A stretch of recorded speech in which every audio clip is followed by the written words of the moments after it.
Hello, welcome back to Catholic Reboot. This had just come in to my email. It's dated April 20th,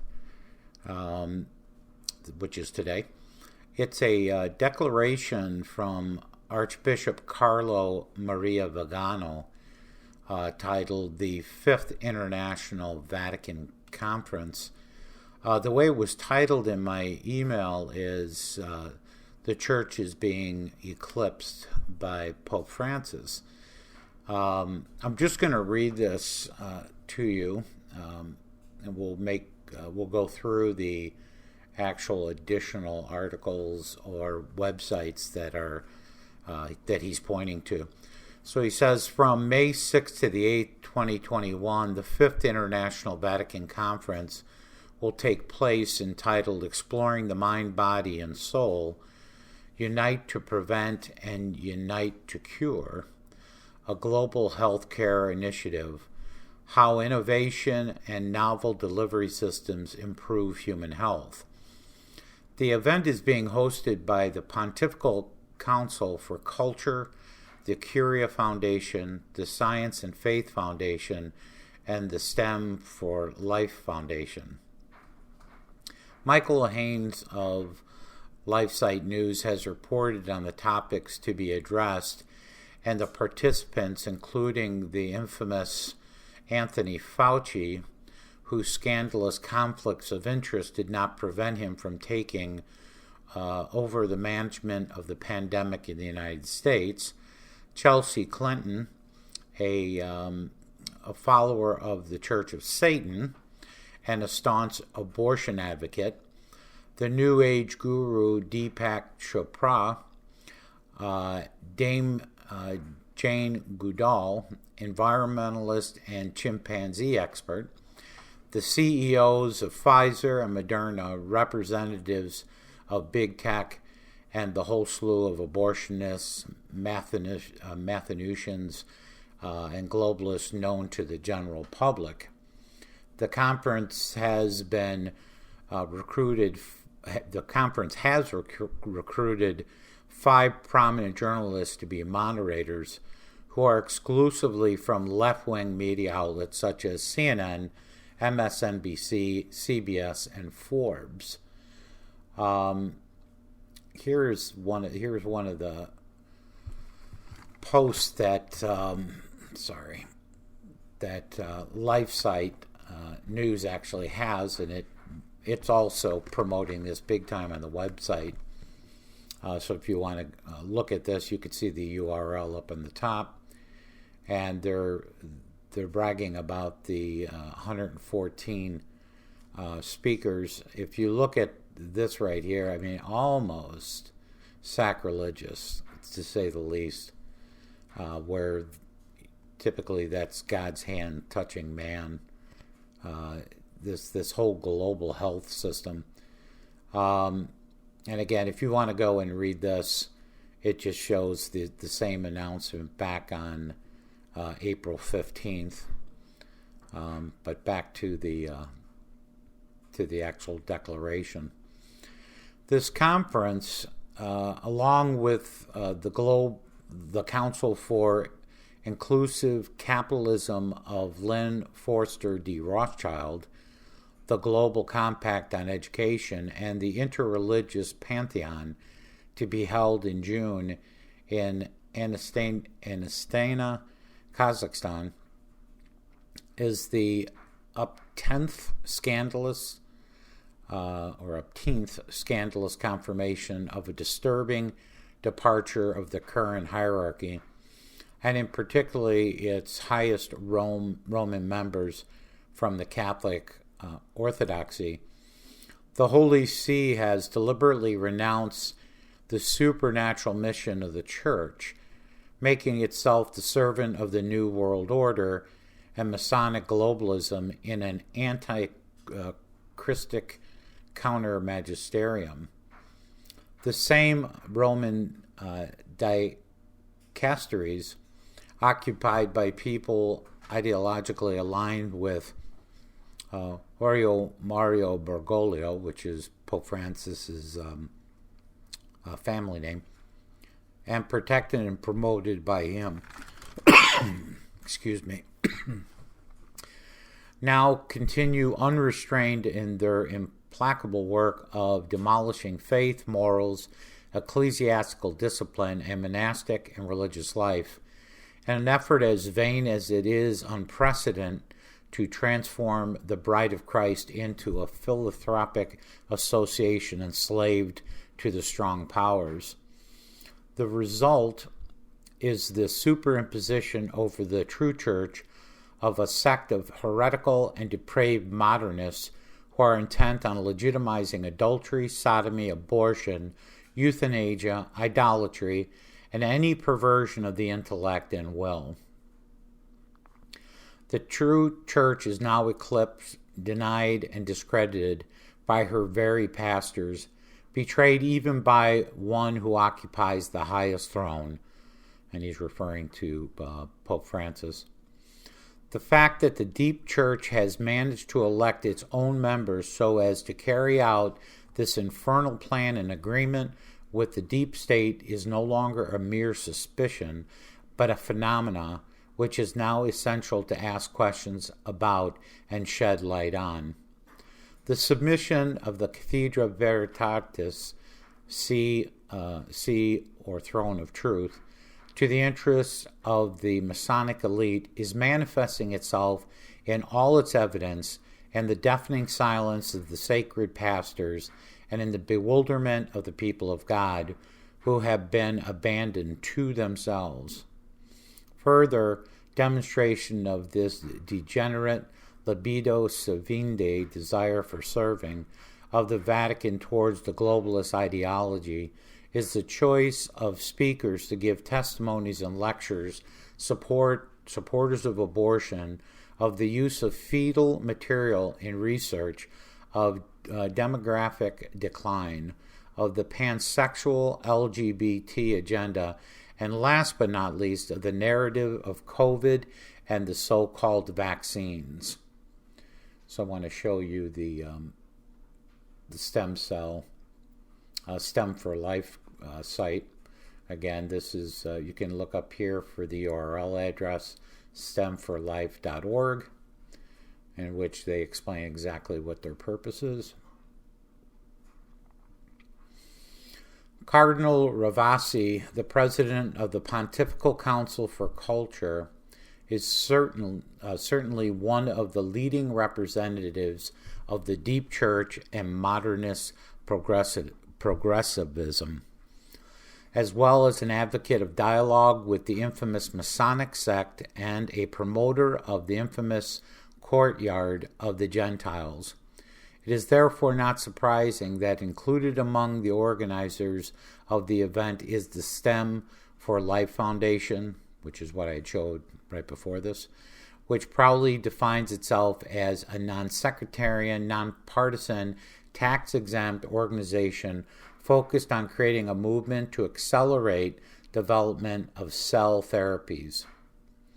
On a closer inspection of the sectarianism and partisanship of the Vatican Conference are made evident by the topic it addresses, the conclusions it seeks to draw, its participants, and its sponsors.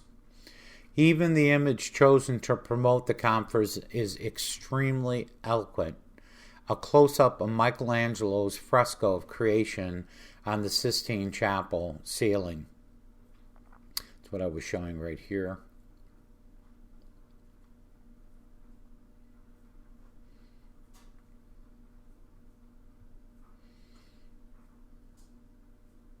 In which the hand of God the Father reaches out towards the hand of Adam, but with both hands covered by disposable surgical gloves, recalling the regulations of the new health liturgy and implying that even the Lord himself might spread the virus.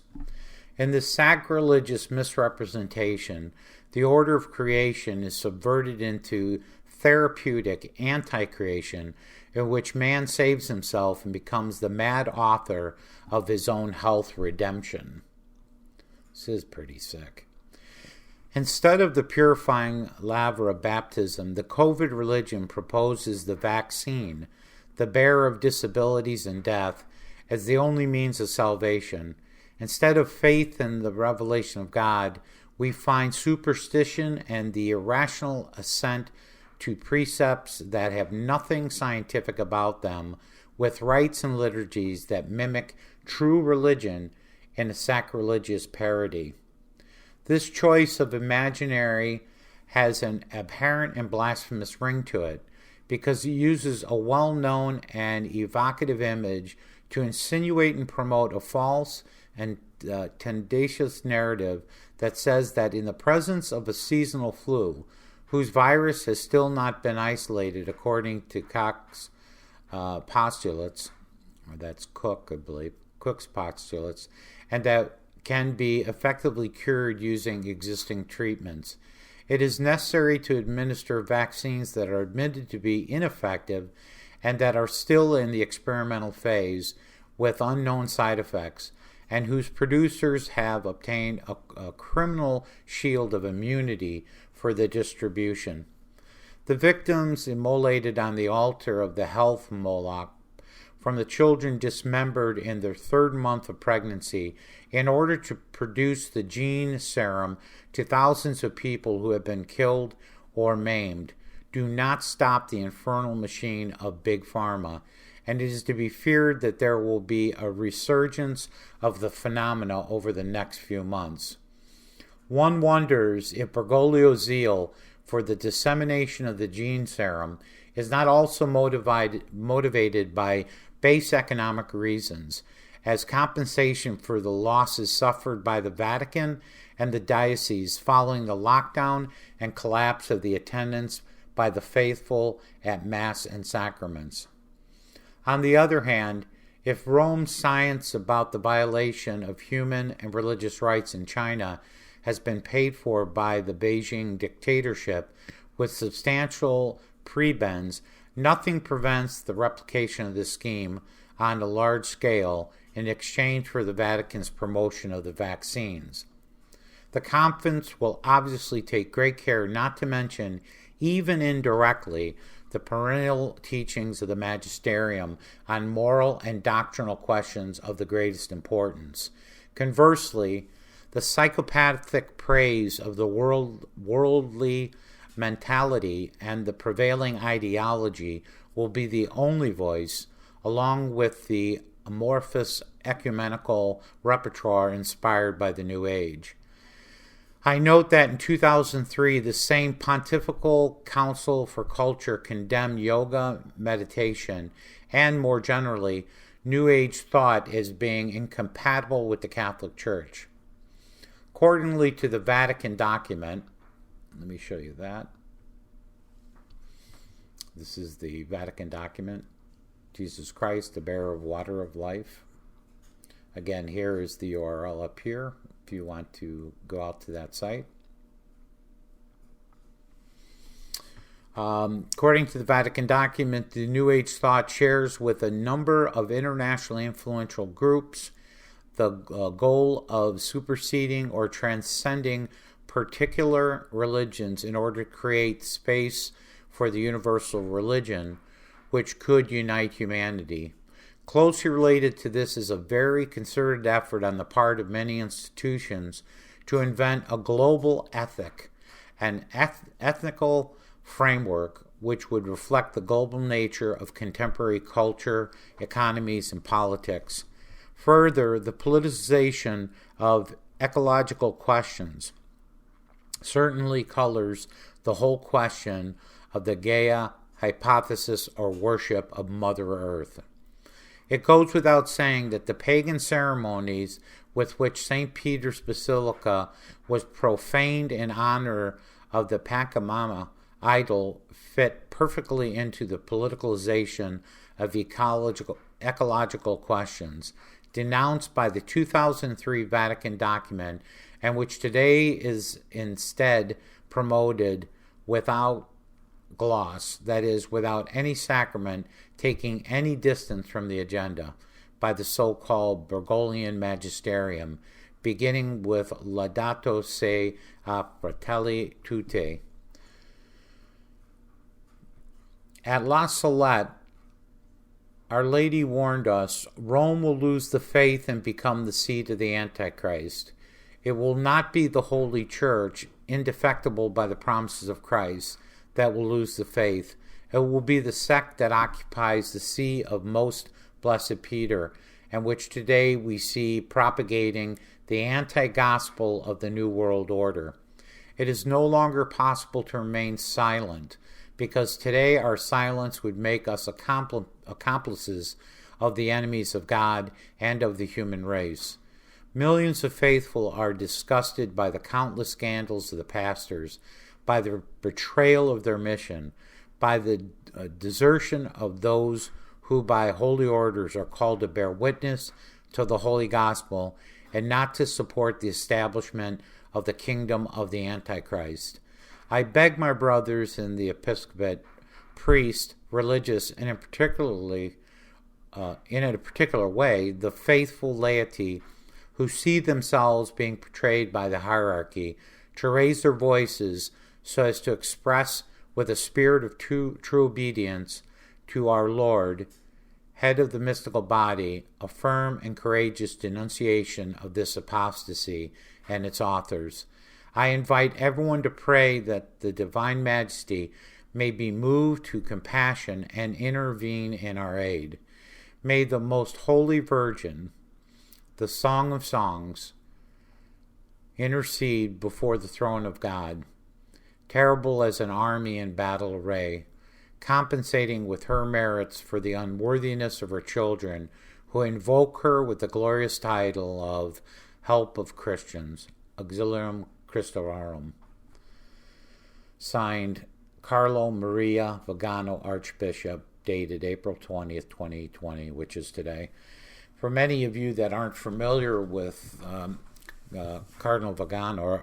Archbishop Vigano, he had also asked Pope Francis to resign his position last month and has been working feverishly behind the scenes to stop many of the things that are happening in Rome, which is really throwing our church into both apostasy and potential material heresy.